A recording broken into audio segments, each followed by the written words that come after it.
Señales 13. IA13.cl. Inteligencia artificial al alcance de todos.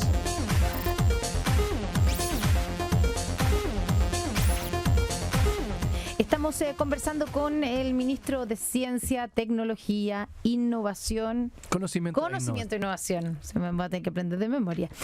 Ministro, apareció una entrevista suya hace un par de días hablando de la prioridad que va a tener o que está teniendo, que pretenden darle desde su ministerio a un plan de acción de inteligencia artificial. Usted dice que están elaborando por primera vez una política y un plan de acción.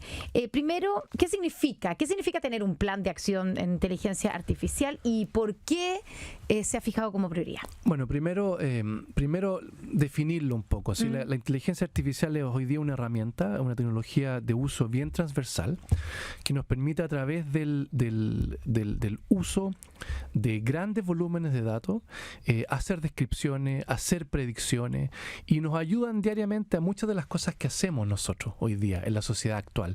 Y quizá ni siquiera nos damos cuenta de cuántas de las recomendaciones que nosotros recibimos tienen un sustrato de inteligencia artificial, de esta tecnología, y lo podemos ver en las películas que nos recomiendan las aplicaciones, en la música. La música, Spotify.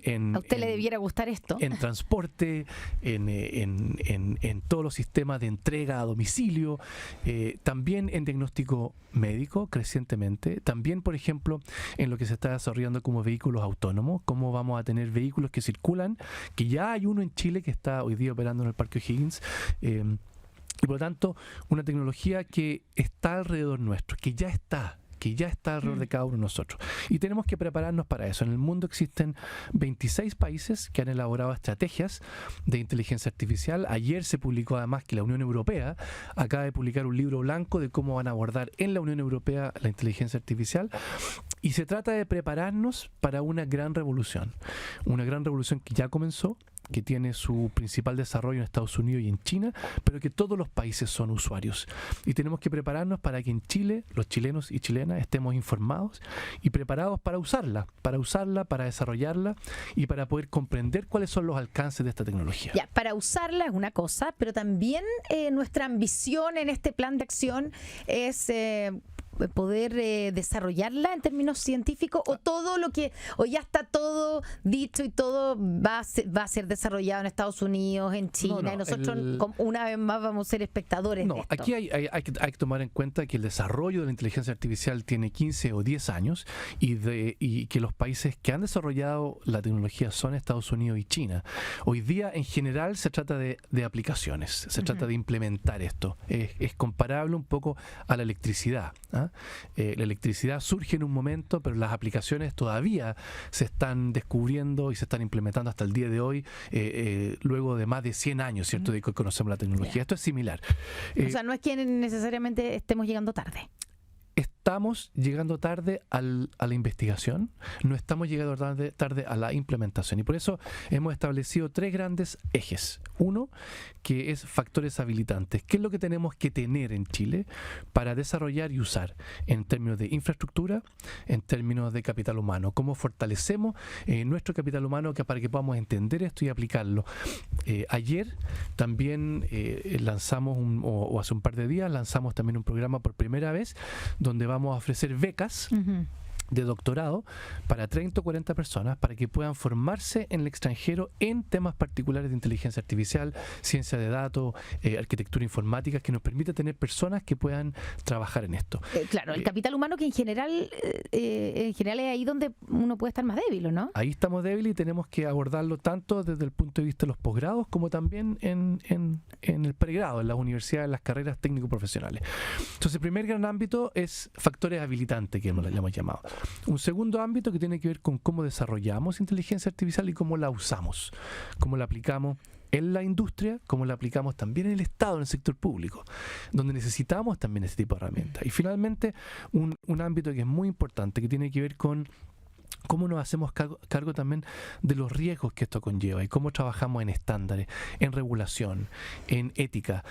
Porque esta, como toda tecnología, ¿cuáles son esos riesgos? tiene riesgos. Tiene algunos riesgos, por ejemplo, de que no sea transparente, de que tenga sesgos. De que haya manipulación. De que haya manipulación, bueno, o uso malicioso. por ejemplo, lo que se ha visto que ocurrió en otros países del efecto que ha tenido en elecciones presidenciales, etcétera. Hay riesgos, en el Brexit, también, en todo eso. Así es. En Estados Unidos e Inglaterra son dos casos que tenemos que tomar en cuenta. Pero también tiene riesgos sociales. Las personas se ven amenazadas por sus trabajos. Sí. Hay miedo a perder la pega, que me van a reemplazar por un robot. Exactamente. Y eso es un riesgo real, porque en el fondo los trabajos que son repetitivos, los trabajos que pueden ser reemplazados, probablemente van a tender a que usemos más máquinas para esos trabajos. No significa el fin, ¿cierto?, de esos trabajos. Significa que hay que modificarlos.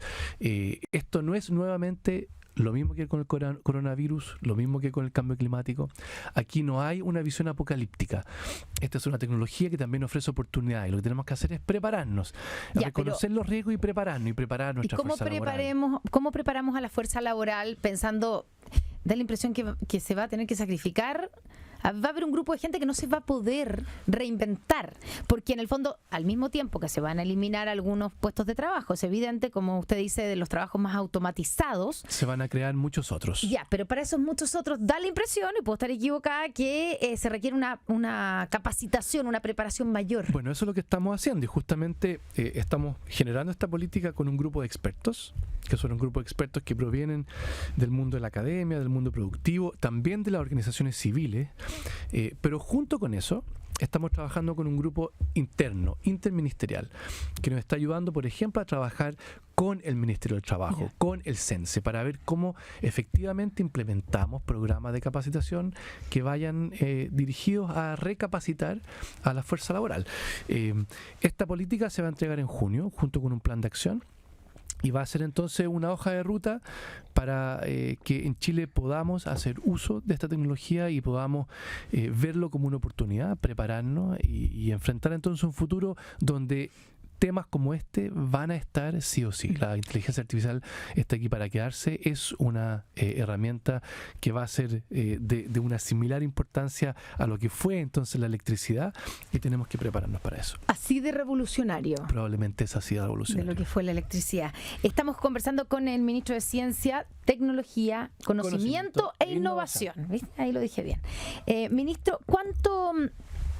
sobre la regulación, cuando hablamos de los peligros, hoy día no tenemos nada, ¿cierto?, en cuanto a regulación para inteligencia artificial. Y esperamos que de este panel de expertos surjan recomendaciones, tanto, por ejemplo, en términos legislativos, porque vamos a tener que hacer o modificar leyes, temas regulatorios, temas éticos también, y una serie de temas que le hemos llamado de impacto socioeconómico, que vamos a tener que abordar. Y ahí es importante destacar también que este grupo de expertos, por lo tanto, no son solamente personas que trabajan en ciencia de datos, también tenemos gente que trabaja en ciencias sociales, también tenemos gente que trabaja en humanidades. ¿Cuál es el principal peligro hoy día de la inteligencia artificial mal utilizada de alguna manera? Bueno, hay una serie de riesgos, como los conversamos anteriormente, de que sea poco transparente, de que si tenemos un algoritmo que define algo muy relevante para una persona, como si es o no elegible para un crédito, y que eso lo define un algoritmo, y que ese algoritmo no sea transparente, o que ese algoritmo tenga sesgos, esos son temas preocupantes para la ciudadanía,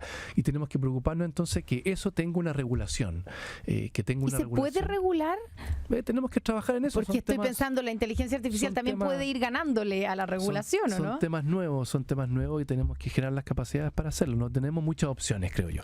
Ya, ¿y qué países a quién estamos mirando? Porque, como usted decía, son 26 los países que tienen una política de desarrollo, una política pública de inteligencia artificial. En Latinoamérica entiendo que es México solamente. Solamente México. Ya, ¿a qué países estamos mirando como para ver de ejemplo? Porque no vamos a empezar a inventarlo nosotros. Podemos mirar a muchos países.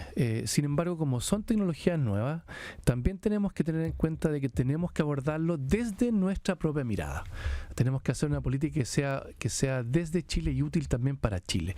Las políticas son muy distintas, las estrategias son muy distintas. La de Francia, por ejemplo, está muy concentrada en temas éticos, en temas regulatorios, en temas legislativos.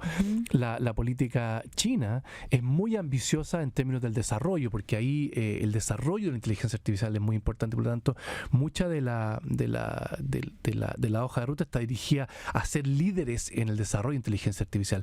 Alemania es muy pragmática respecto a inversión que se va a hacer en centros de investigación, y en Chile tenemos que encontrar nuestro camino, y eso es lo que estamos haciendo estos meses con este grupo de expertos que nos están ayudando. ¿Y cuál cree usted que debiera ser nuestro camino?